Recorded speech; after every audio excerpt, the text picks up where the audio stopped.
On New Year's Eve in Newfoundland, a killer strikes.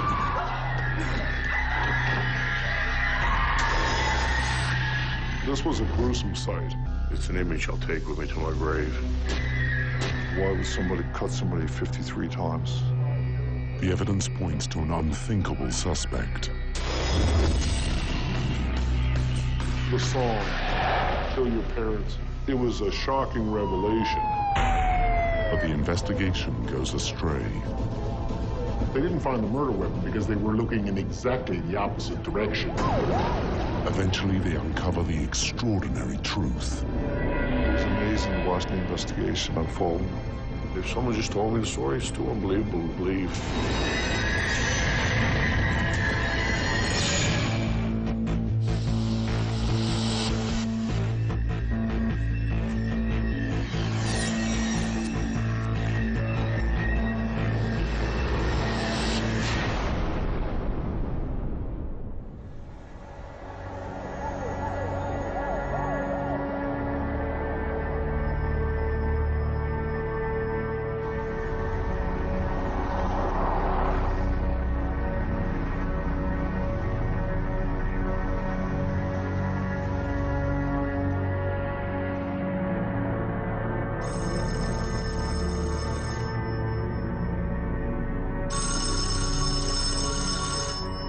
"19-year-old Greg Parsons is worried.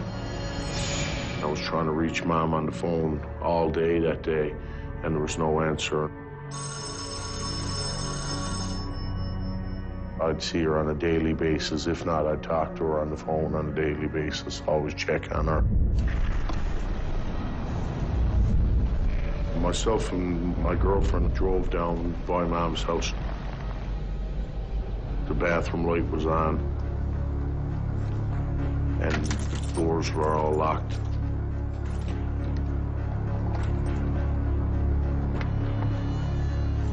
My girlfriend was waiting in the car.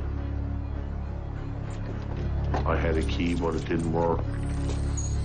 So at that point, I knew I had to make entry in the house, and I made entry in through one of the front windows.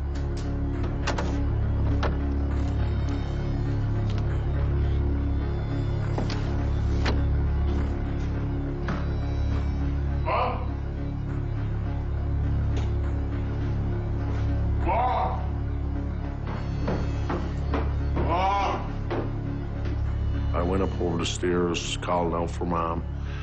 There was no answer.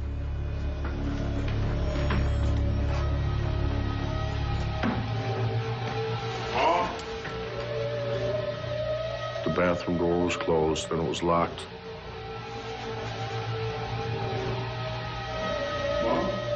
So I just smacked the door knob very hard, which popped it open.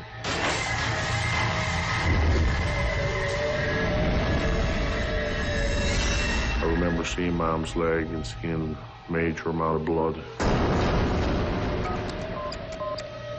Emergency service. My mother, she's dead. She's up on the bathroom floor. Oh, my God. You can hear the anxiety and emotion and concern and frustration. I think every emotion comes out in that 911 tape. Is she breathing? Is your kid? I just peeked in the bathroom. There's blood everywhere. I don't know what happened. It's heart-wrenching to hear it.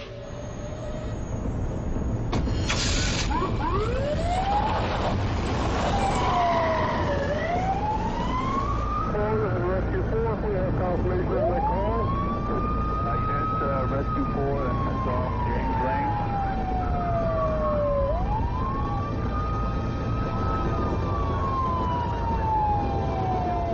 At 10:45, police and paramedics arrive. And it's a lady down in the bathroom. Apparently it could be quite ugly. Over. There's the one.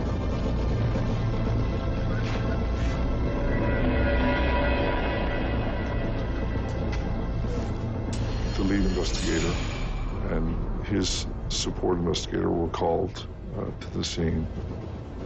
Also responding is exhibits officer Carl Pearson. A team had been set up that included myself and 3 or 4 other officers. And we were responsible for the investigation of the scene at that point. The victim was covered in blood. The clothes was covered in blood. Just simply due to the number of injuries, it was easy to rule out that this may have been self-inflicted.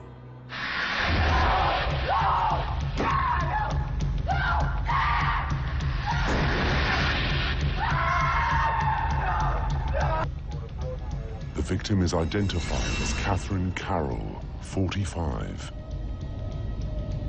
It is a tragedy to see that a woman was in her home and died a very violent death. The first person detectives question is the victim's son.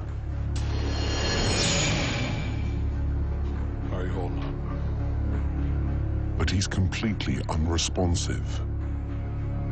The best way I could describe it is a feeling of numbness. It's almost surreal. I suppose you could look at it as an out-of-body experience. It's just, this can't be happening. Police remove Greg Parsons from the crime scene and take him to his apartment across town. He's left to wonder who butchered his mother and why. It's an image I'll never forget. I'll take with me to my grave.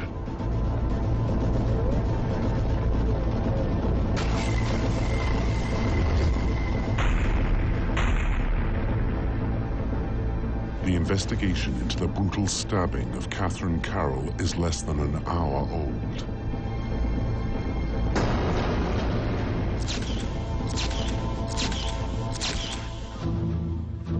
Every detail of the crime must now be examined by the forensic team.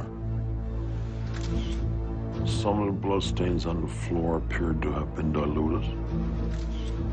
Water mixed in with blood.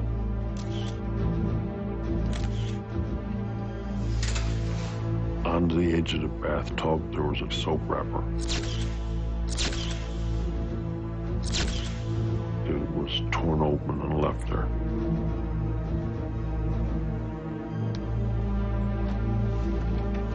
One thing that we were looking for was hair and fiber. Anything else being on the floor that may be able to link someone to the scene. From the murder scene in the bathroom, they move downstairs to look for the killer's entry point into the house. The front door had 2 locks, a doorknob lock and a deadbolt lock. The locks were secure. There was no evidence of them being forced. When we examined the window that Greg went in through, there was no evidence to indicate that it had been forced open or entered before that.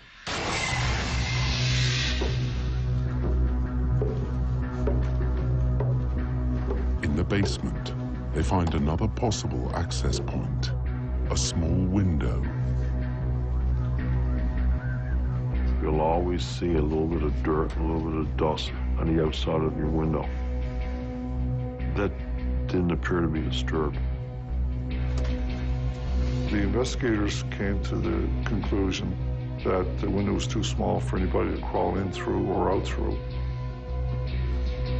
Nowhere. How the killer got in is a mystery, and it's not the only one. There was a washer and a dryer. Inside the washer, there was a towel. On the towel, there appeared to be a small stain of blood.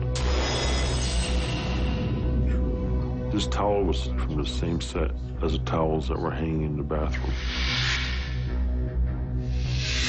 Let's bag this. The bloodstained towel raises puzzling questions. Who left it? And why?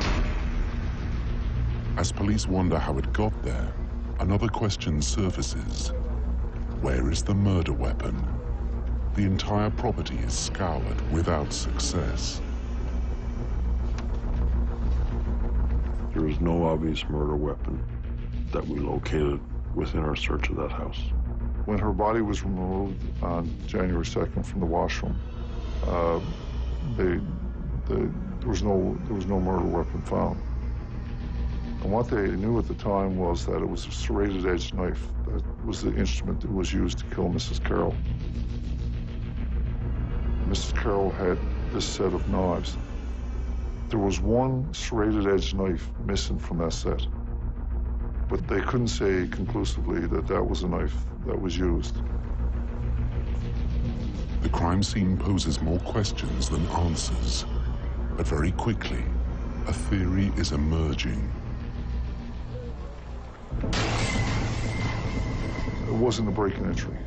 Someone didn't break into the house. It had to be someone that knew her or somebody that had access to the house.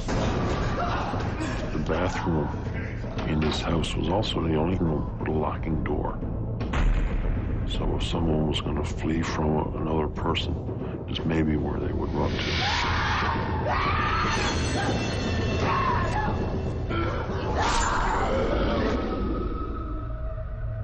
The torn soap wrapper, along with the water mixed with blood on the floor, tells an alarming tale. It appears the intruder committed the murder, then took a shower. If someone had tried to clean themselves up, that's a pretty cold thing to be doing when the victim is still lying on the floor in the bathroom and the floor is covered in the victim's blood. News of a vicious murder has the city of St. John's on edge. It was the talk everywhere you went. What happened up there? Who did it? Where were they?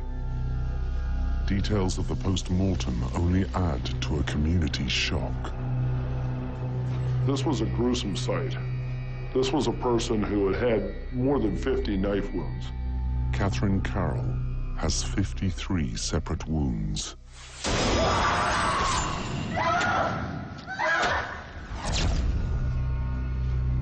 With no evidence of sexual assault, police are left without an obvious motive. Why would somebody cut somebody 53 times?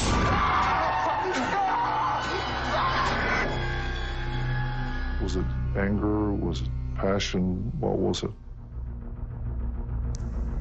The coroner calculates the time of death.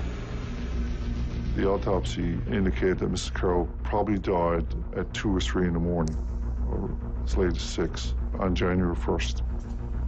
Fingernail clippings are taken at almost every autopsy. Sometimes the victim may very well scrape or scratch their assailant and slough off some skin cells. The tissue samples, along with the bloody towel recovered from the washing machine, are sent to the forensics lab for analysis.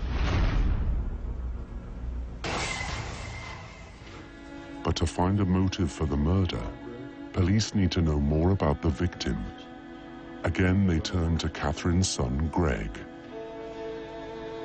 I came from a divorced family, and basically I was raised by a single mom, my mother. For her, life was a struggle. She was a recovering alcoholic, but she did always struggle to better herself. She always tried to educate herself. She was a go-getter. She fought very hard to be a good parent, and she struggled very hard with the tools that she had to provide the best life that she could for her. When it came to Mom, I was always with her. Like, we always did things together. And I was always playing practical jokes and everything, so just hearing her laugh, I used to love to get her to laugh for some reason. I'd play a gag on her. People would take it personal, like take it serious, a gag, but she loved it. She loved to have a bit of fun. 1, 2, 3, 4. One thing with Mom, she wanted me and my friends at the house. She always said, if you're going to have a couple of beer or something, go down the basement. Out of myself and all my friends, none of us ever got in trouble because we weren't out on the streets. We were down in the basement jamming, having a good time. And she liked the music. think that was a great thing that she done for us. Greg.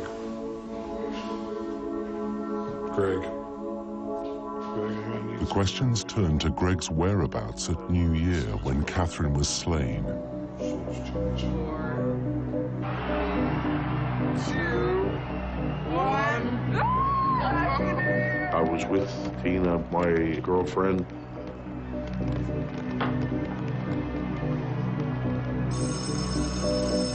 I spoke to my mom about 5 minutes after 12 and wished her a Happy New Year and told her I loved her. I love you too, son. Talk to you later. And that was the last time I spoke to her.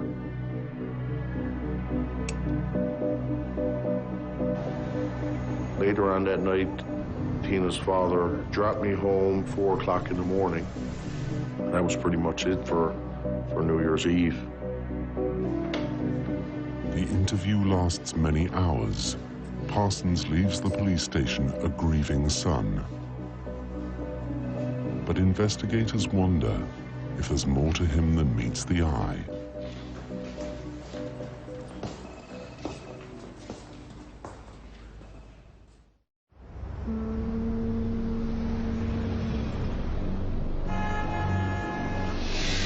It's been 24 hours since Catherine Carroll was found stabbed to death in her home.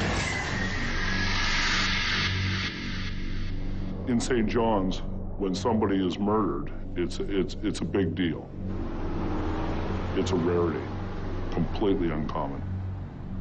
There's so few murders, and who would want to murder my mother? The police force felt the pressure to bring this case to a conclusion as soon as they possibly could, to try to ease the concerns that the community had that somebody could be on the loose that was a murderer. Police canvassed the neighborhood. They went around interviewing a large number of people that had dealings with Catherine Carroll. You don't go into those interviews with biases. You got to be able to get people to tell you what they know, not what you think they know. I just want to ask you a couple of questions. The neighbor next door to Mrs. Carroll said they heard a bump around 5 or 6 in the morning, and it sounded like somebody moving furniture. The story fits with the time of death, but it doesn't point to a killer. Police dig deep to find someone who might want Catherine dead.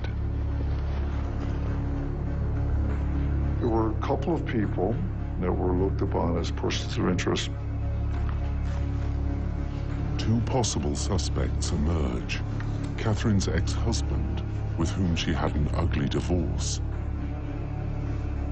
and a man set against her in a bitter legal dispute over a recent car accident.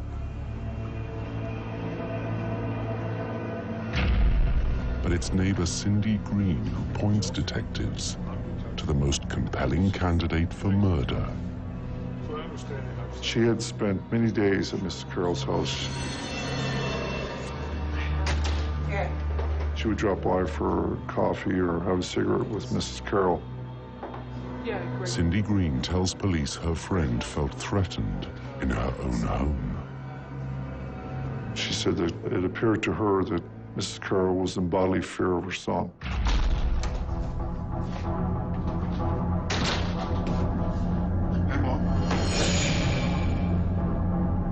In fact, Mrs. Carroll told her that she had the locks changed in her house because she was afraid of her son.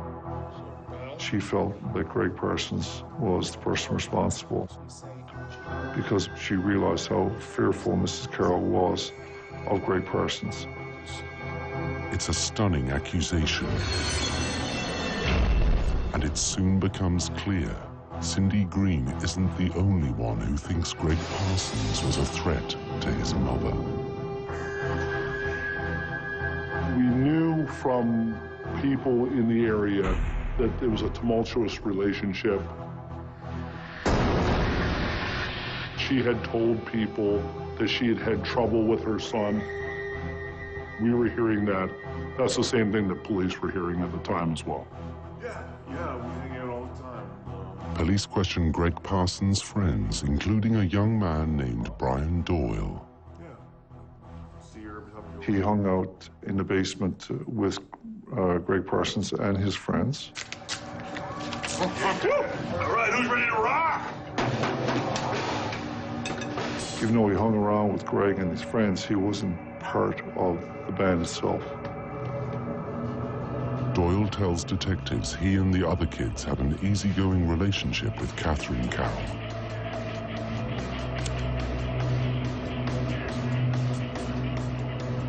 So one day Greg comes in. He also describes witnessing several violent fights between Greg and his mother.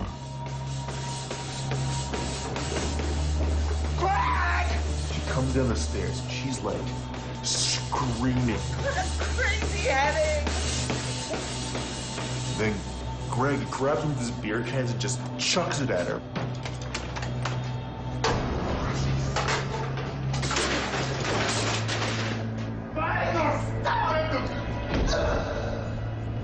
Doyle then provides a provocative piece of evidence. Brian Doyle pointed police towards a tape that had been made by Greg and a group of his friends.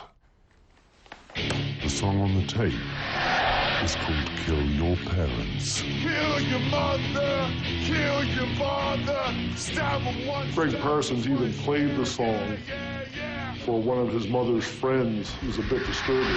Kill your parents. The shocking story makes police reconsider Greg's behavior after his mother's body was found. How are you holding up? Greg Parsons didn't act the way the police thought he should act. He showed no emotion. He wasn't freaking out, crying. It wasn't the way they thought they'd react if they found their mother. There's also the question of his whereabouts the night of the murder. No one can verify where he was after 4 a.m., the time his girlfriend's father dropped him at home. His father-in-law drops him off, goes to bed, gets up the next day. He didn't have an alibi that night.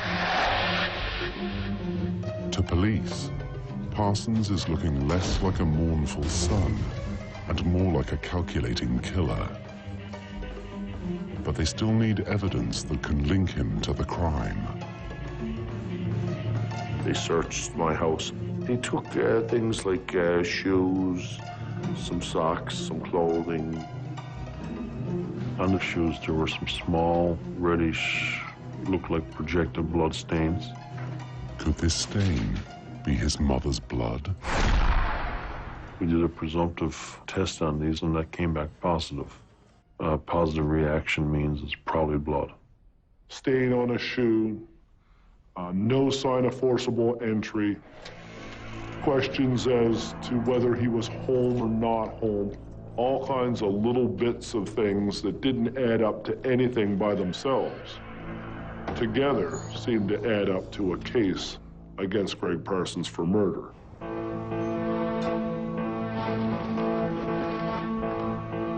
That case gets stronger when police discover their only other potential suspects both have airtight alibis.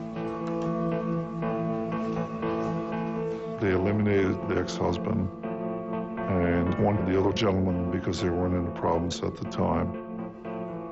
Greg Parsons is brought in for a second round of questioning. We were there for hours. They were asking me such strange questions like, did you ever hit your mom, or did you fight with your mom? And it had a very accusing tone to it.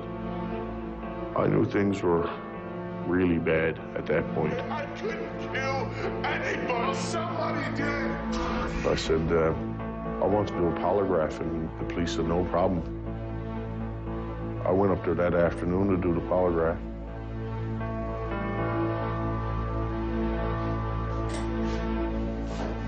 I said, so how'd the polygraph come out? You failed the polygraph.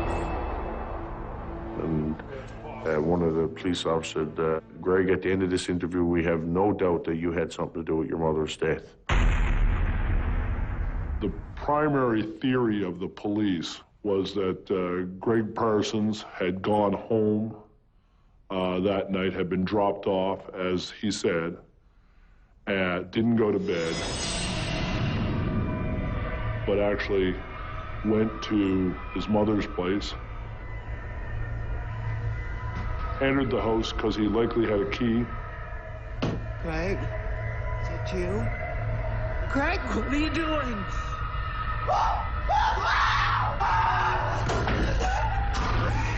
And then murdered him.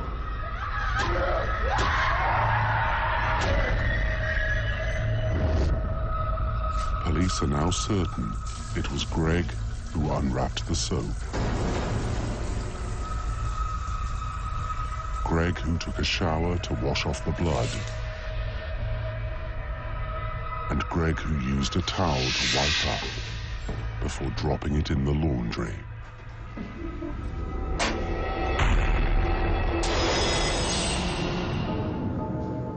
Eight days after calling 911, Greg Parsons is charged with first-degree murder. It was shocking. It was unbelievable. 19-year-old male, boy, teenager, charged with murdering his own mother. The jury is rocked by witness testimony of a volatile young man who abused the fragile Catherine. What's wrong with you? What's wrong with you?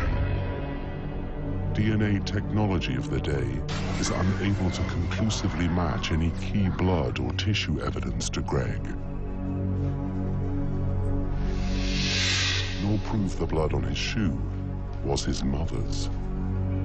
The stains were very small, and I'm not surprised it was inconclusive because it would have been below their threshold of what they required in order to get results. But none of that matters next to the prosecution's smoking gun.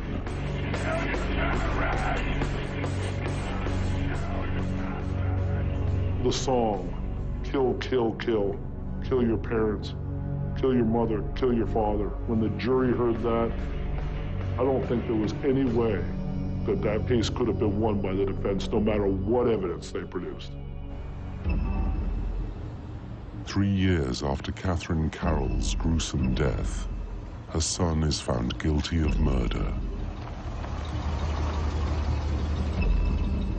It was like someone took a gun to my head and shot me. Parsons is sentenced to life in prison.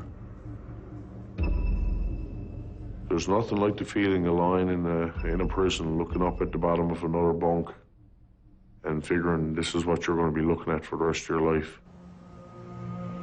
But for Bob Simmons, Greg's lawyer, the case is far from over. Time to think about it.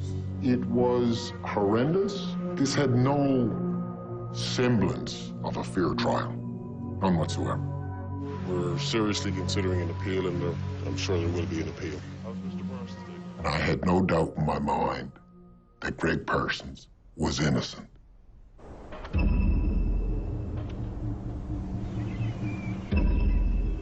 A jury has found Greg Parsons guilty of murder in the brutal stabbing of his mother. The general public, I think, had a sense that that was proper and that justice had been done and life goes on. But police were too quick to pin the crime on Greg, according to his lawyer. This was never an impartial, objectively undertaken investigation based upon hard fact. I had a pre-polygraph interview, which they riled me up, and they did everything to try to get into my psyche. In fact, at one point during the interview, you said, "You think I did this, don't you?" They had me almost ready to cry before they hooked the machine up to me. I have no faith in the lie detector test. None whatsoever. Simmons is also quick to dismiss testimony about Greg's troubled relationship with his mother. Catherine Carroll had a very, very sad history. Marital problems, drug abuse, alcohol abuse. This was a woman with many psychiatric and psychological problems. Mom had her emotional problems, so if Mom could say anything sensational to you about anyone and get your ear, excellent, because she was so lonely. Hey.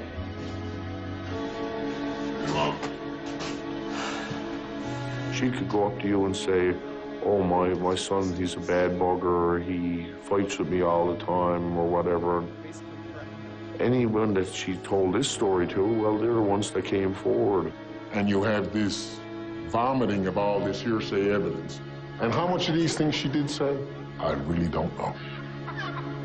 But what I'm sure of is that some of it was clearly and absolutely misconstrued, if indeed it was ever said to begin with. The provocative song lyric had helped condemn Parsons to the jury. They attempted to use this as indicative of a state of mind, a state of hatred, a clear indication that he had it out for his mother. It couldn't be said that I wrote it and I sang it, because I didn't sing it, someone else sung it.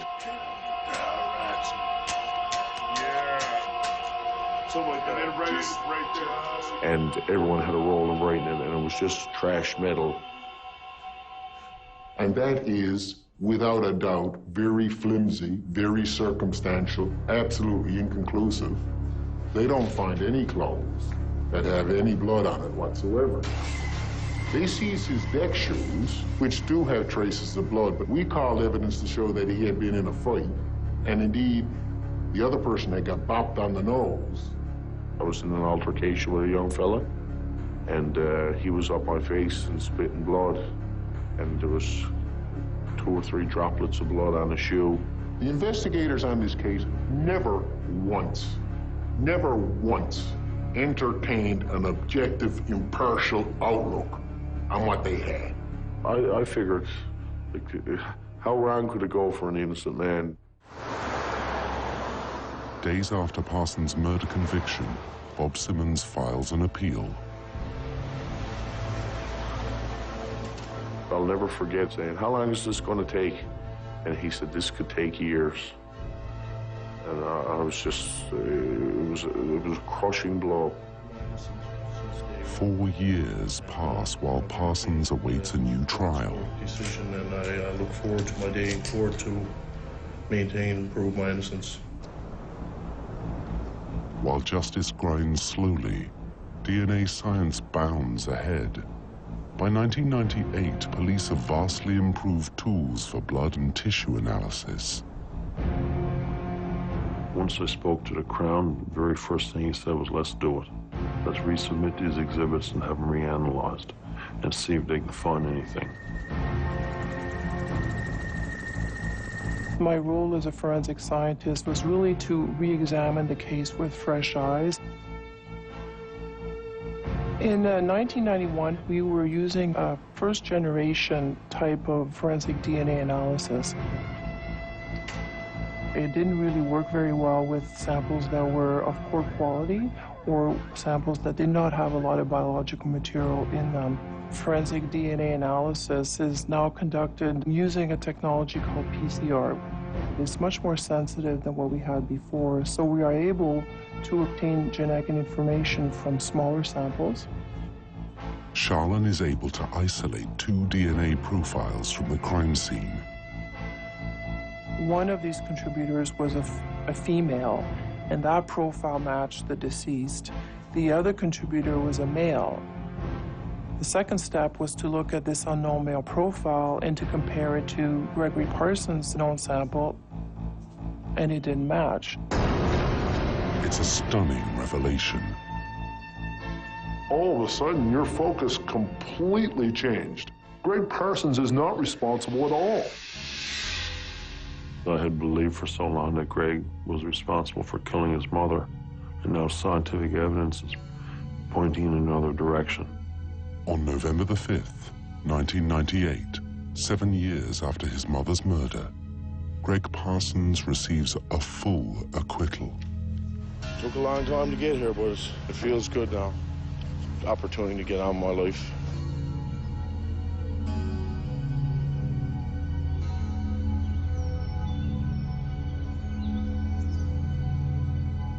I don't think I ever got closure.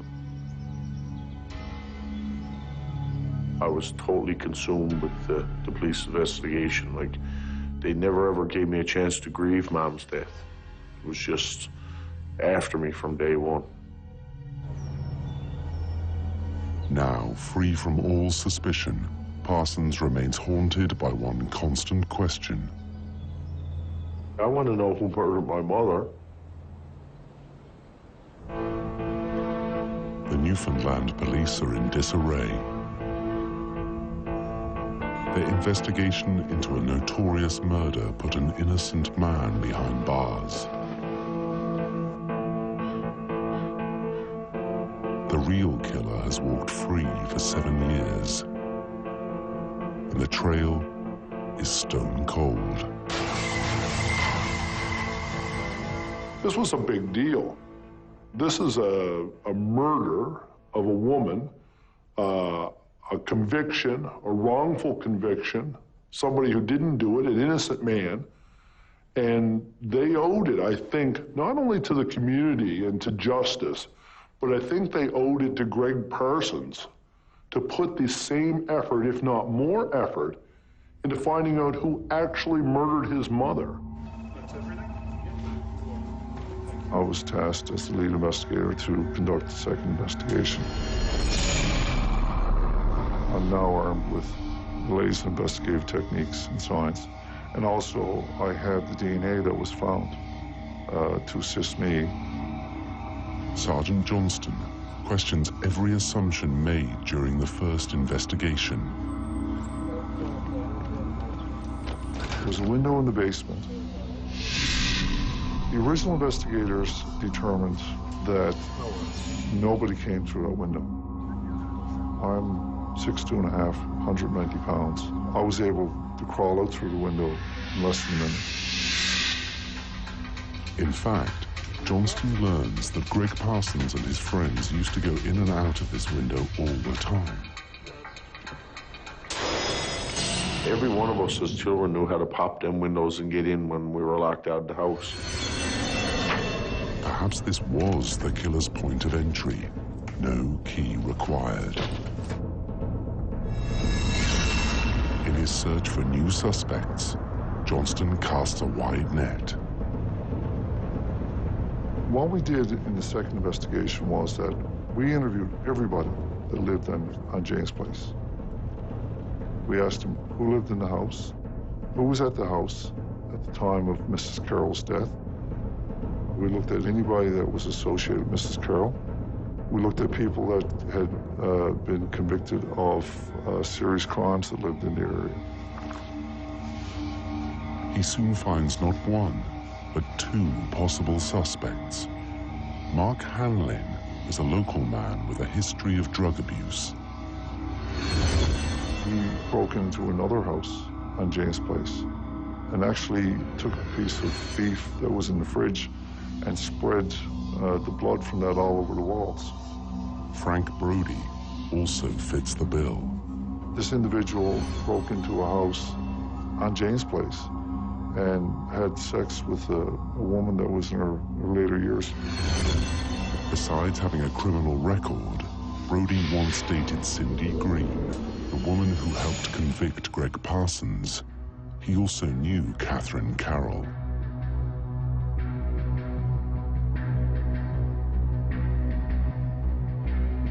He had been in Mrs. Carroll's house. Not only had he been in the house, but he also worked on Mrs. Carroll's locks. Did Brody commit murder, then get his girlfriend to pin the blame on an innocent man?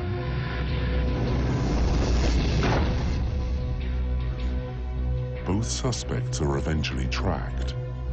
If DNA from either matches the crime scene profile, police will have found their murderer.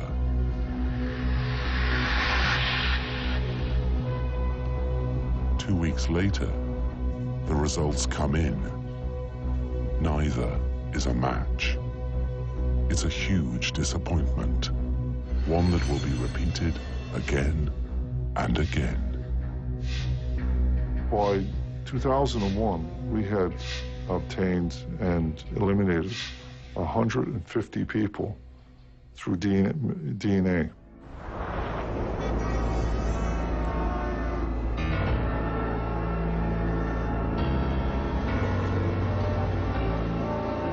Police have all but given up when they finally get a break.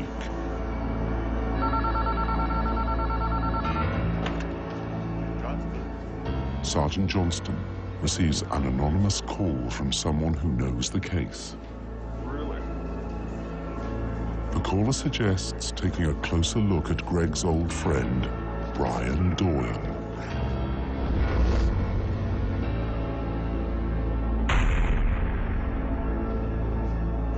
As someone who knew the family, Doyle was on Johnston's list to be DNA tested. At this point, I had not interviewed Brian Doyle. Doyle becomes priority number one. But he is nowhere to be found. He had apparently taken money from a drug dealer and left the province. In his absence, police try the next best thing. DNA is inherited from one generation to the next. So each person actually inherits half of their DNA from their mother and the other half from their father. Detective Johnston manages to get a DNA sample from Doyle's brother. Comparing it to the male profile from the crime scene could break the case wide open. And I looked and I said, yes, there is a potential there that they are related.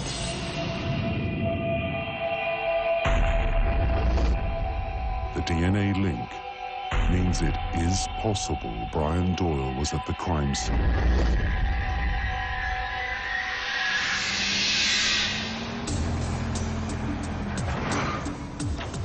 Rumor has it he is now living in Ontario, just outside Toronto. I contacted authorities in Ontario. They were able to locate that he was actually living in the area. Peel Regional Police Inspector Mike McMullen is assigned to keep tabs on the new prime suspect.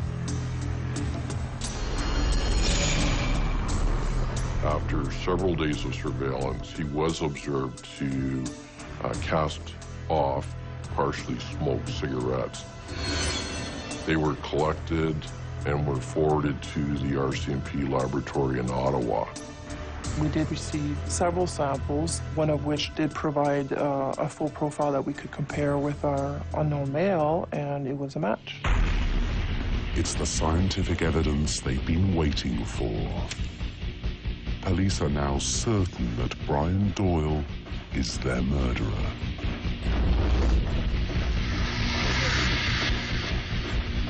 But they're not ready to celebrate just yet. The problem with the DNA match was that the numbers were very low. Because it was a mixed sample of both Mrs. Carroll's DNA and the unknown male DNA. So where do we go from here? To make an absolutely airtight case, Johnston wants more than DNA.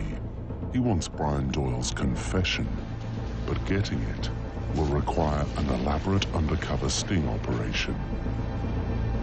We contacted undercover operator Detective Constable Brian Adams and asked for his assistance. Adams poses as a black market dealer. Pulled in there in the afternoon. That time I was selling cigarettes and alcohol out of my truck. Brian was very quiet and seemed to be withdrawn. And it took a few days to build up a little bit of trust. And after 2 or 3 days, he wanted me to supply him, and he would supply the cigarettes to the employees where he worked so he could get a cut of the money. Greed takes over in a lot of the criminals. They can see what they can make. Doyle is let in on the action. Before long, he declares himself eager for more.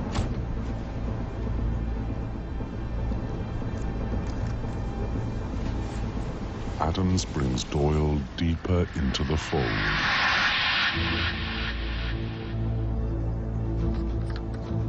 Then springs his next trap when he confides he's got a problem.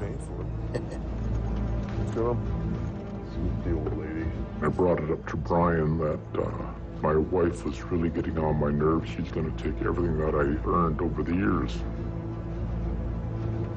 Then Brian volunteered to offer her for me. I want to take care of it. And he wanted to make sure that I wouldn't get mad if he did it. You serious? Yeah.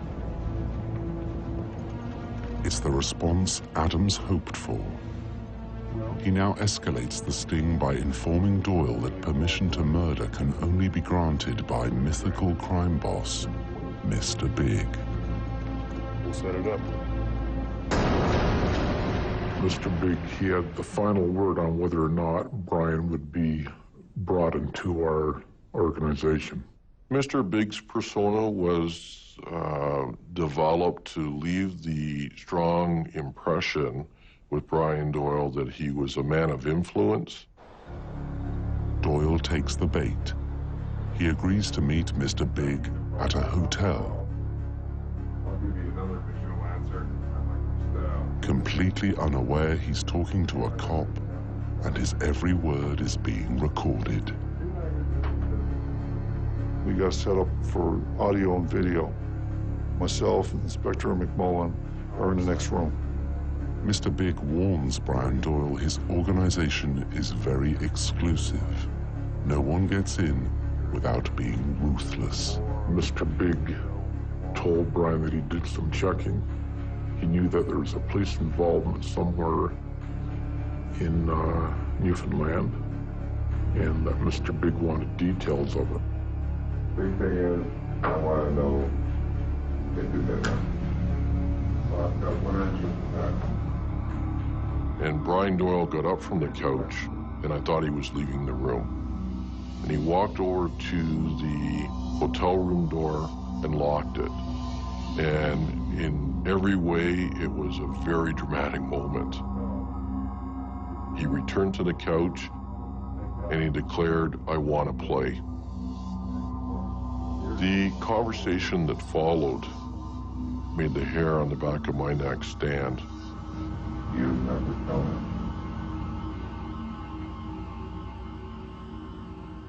me? Yep.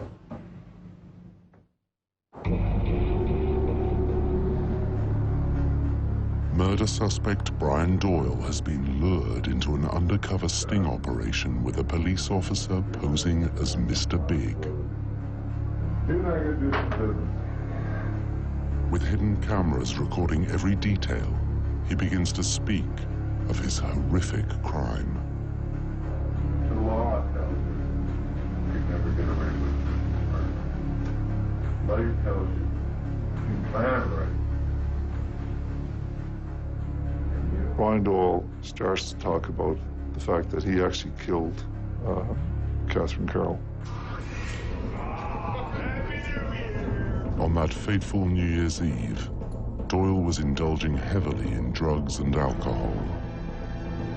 Then, in the early hours of January the 1st, he decided on impulse to pay Catherine Carroll a visit.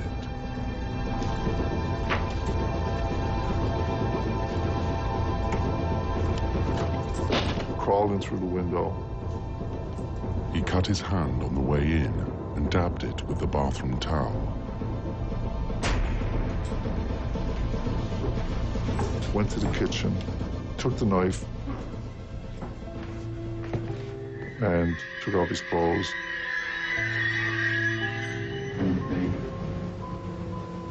You actually stripped off.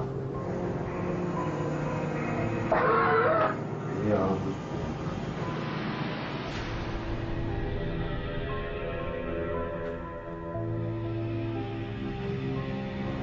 But maybe in the back of my mind, I was thinking that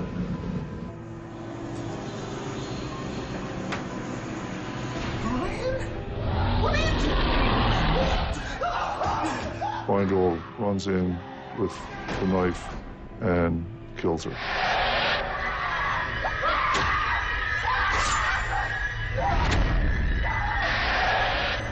You never tell me.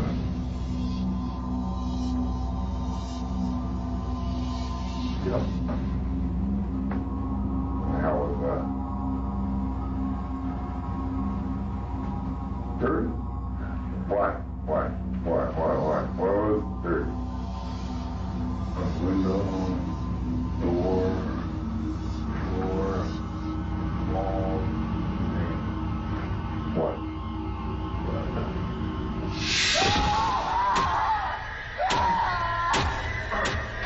Killed her. And he says, I cut her. And he said, she didn't die. So I cut her again, she didn't die. And I cut her again, she didn't die.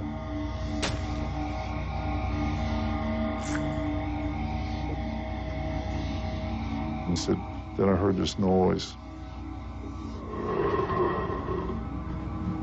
That's the air coming up. I knew. Doyle expresses no remorse for his actions. I felt uncomfortable. I felt like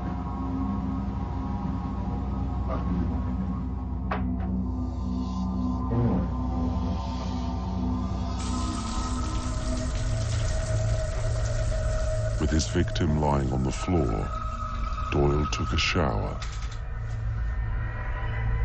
got dressed, and went home. Mr. Big says to him, he says, is there anything that bothers you? the only thing that bothers me, let me know. We are one, and only one. It was amazing to watch that unfold. It was a very long investigation involving hundreds and hundreds of hours. And it was just relief after when he admitted to it, confessed to the murder. Brian Doyle is arrested and later returned to St. John's to face charges. I was floored when I found out. Couldn't believe it. Like, why would he do it? He lived 2 doors over from the time I was 9 years old. Why would you ever think someone like that would do something so horrific? I can't imagine how difficult it was for Greg Parsons to learn that it was his close friend that murdered his mother and left him holding the bag for so many years.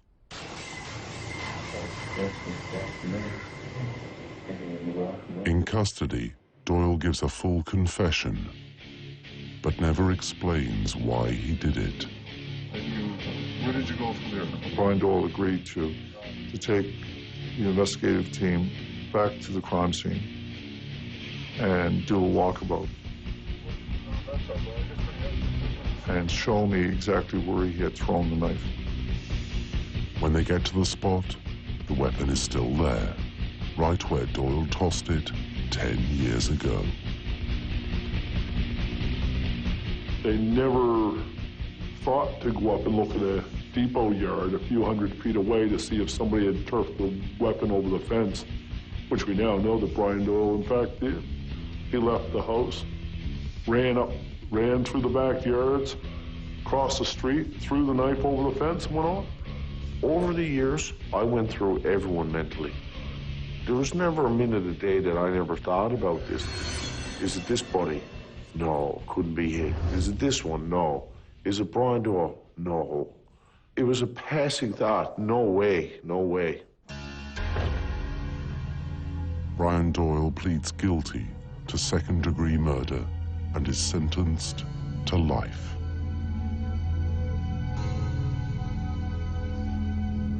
He wouldn't look me in the eye. So I screamed out in the courtroom to look at me. I wanted him to look in my face, and I said to him, I hope you suffer. Brian, I hope you blow up that box. I know you will anyway. Thank God they found the person that did it, because this is the clearest case of someone who was absolutely and completely innocent. In fact, was miles away at the time of the incident with no real evidence to indict him whatsoever, and yet goes through this hell for 10 years. They took the best 10 years of his life.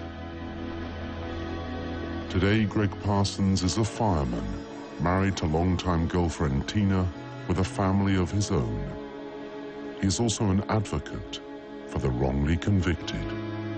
There's so many innocent people in jail. Thank God for advances in technology, because I'll guarantee you one thing. If it wasn't for the advancement in DNA, science, I'd be sitting in a federal prison right now.